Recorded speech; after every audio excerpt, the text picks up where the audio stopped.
Hi ಎಲ್ಲ ವಿದ್ಯಾರ್ಥಿಗಳಿಗೆ Educare Karnataka ಚಾನಲ್ಗೆ ಸ್ವಾಗತ. ನಾಳೆ ಸೆಕೆಂಡ್ PUC ಸೈನ್ಸ್ ವಿದ್ಯಾರ್ಥಿಗಳಿಗೆ ಬಯಾಲಜಿ ಎಕ್ಸಾಮ್ ನಡೀತಾ ಇದೆ. ನಂತರ ಬಯಾಲಜಿ ಎಕ್ಸಾಮ್ ಜೊತೆಗೇನೆ ಸೆಕೆಂಡ್ PUC ಸೈನ್ಸ್ ಅಲ್ಲಿ PCMB ಕಾಂಬಿನೇಷನ್ ತೆಗೆದುಕೊಂಡಂತಹ ಹೆಚ್ಚಿನ ವಿದ್ಯಾರ್ಥಿಗಳಿಗೆ ಸೆಕೆಂಡ್ PUC ಎಕ್ಸಾಮ್ ಕೂಡ ಮುಗಿಯುತ್ತೆ. PCMB ಕಾಂಬಿನೇಷನ್ ಜೊತೆಗೆ ನೀವು ಹಿಂದಿ ಸಬ್ಜೆಕ್ಟ್ ಅನ್ನು ತೆಗೆದುಕೊಂಡಿದ್ರೆ ಮಾರ್ಚ್ 22ಕ್ಕೆ ಎಕ್ಸಾಮ್ ಇದೆ. ಅದನ್ನ ಬಿಟ್ಟರೆ ಹೆಚ್ಚಿನ ವಿದ್ಯಾರ್ಥಿಗಳಿಗೆ ನಾಳೆ ಸೆಕೆಂಡ್ PUC ಎಕ್ಸಾಮ್ ಕೂಡ ಕಂಪ್ಲೀಟ್ ಆಗುತ್ತೆ. ನಂತರ ತುಂಬಾ ವಿದ್ಯಾರ್ಥಿಗಳು ಬಯಾಲಜಿ ಎಕ್ಸಾಮ್ ಡಿಫಿಕಲ್ಟ್ ಬರುತ್ತಾ ಈ ರೀತಿ ಯೋಚನೆ ಮಾಡಿ ಟೆನ್ಷನ್ ಆಗ್ತದೆ ಅಂತ ಹೇಳ್ತಾ ಇದ್ರು. ಟೆನ್ಷನ್ ಮಾಡ್ಕೋಬೇಡಿ, ರಿಲ್ಯಾಕ್ಸ್ ಆಗಿ ಎಕ್ಸಾಮ್ ಬರೀ, ಎಕ್ಸಾಮ್ ಚೆನ್ನಾಗಿ ಆಗುತ್ತೆ. ನಂತರ ಅದೇ ಫಿಸಿಕ್ಸ್ ಎಕ್ಸಾಮ್ ಡಿಫಿಕಲ್ಟ್ ಇತ್ತು, ಅದನ್ನ ಬಿಟ್ಟರೆ ಮ್ಯಾಥಮೆಟಿಕ್ಸ್ ಕೂಡ ಟೆನ್ಷನ್ ಮಾಡ್ಕೊಂಡಿದ್ರಿ ನೀವು, ಬಟ್ ಎಕ್ಸಾಮ್ ಚೆನ್ನಾಗೇ ಆಯಿತು. ಅದ್ರ ಜೊತೆಗೇನೆ ಕೆಮಿಸ್ಟ್ರಿಗೆ ತುಂಬಾ ಟೆನ್ಷನ್ ಮಾಡ್ಕೊಂಡಿದ್ರಿ. ಯಾಕಂತ ಹೇಳಿದ್ರೆ ಅದರ ಹಿಂದೆ ಫಿಸಿಕ್ಸ್ ಎಕ್ಸಾಮ್ ಏನಿತ್ತು ಅದು ತುಂಬಾ ಡಿಫಿಕಲ್ಟ್ ಆಗಿತ್ತು. ಅದಕ್ಕೋಸ್ಕರ ಕೆಮಿಸ್ಟ್ರಿಗೆ ಟೆನ್ಷನ್ ಎಲ್ಲದಕ್ಕೆ ಜಾಸ್ತಿ ಇತ್ತು, ಬಟ್ ಕೆಮಿಸ್ಟ್ರಿ ಎಕ್ಸಾಮ್ ಚೆನ್ನಾಗಾಯ್ತು. ಹಾಗೆ ಈ ಎಕ್ಸಾಮ್ ಕೂಡ ಚೆನ್ನಾಗೇ ಆಗುತ್ತೆ.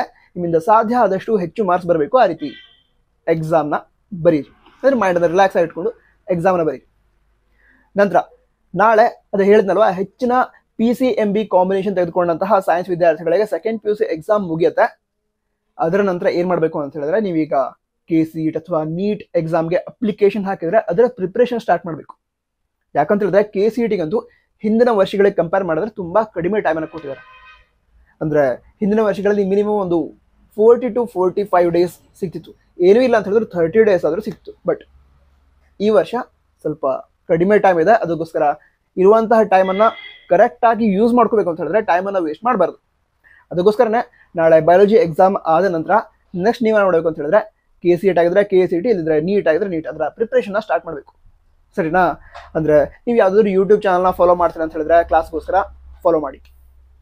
ಇಲ್ಲಿದ್ರೆ ನಿಮ್ಮ ಹತ್ರ ಬುಕ್ಸ್ ಇದೆ ಅಂತ ಹೇಳಿದ್ರೆ ಈಗ ದಿನೇಶ್ ಪಬ್ಲಿಕೇಶನ್ ಬುಕ್ಸ್ ಇದೆ, ನಂತರ MTG ಪಬ್ಲಿಕೇಶನ್ ಬುಕ್ಸ್ ಇದೆ. ನಂತರ MTG ಪಬ್ಲಿಕೇಶನ್ ಅವ್ರದ್ದು ಈಗ ಒಂದು last 15 years sold question paper ಇದೆ.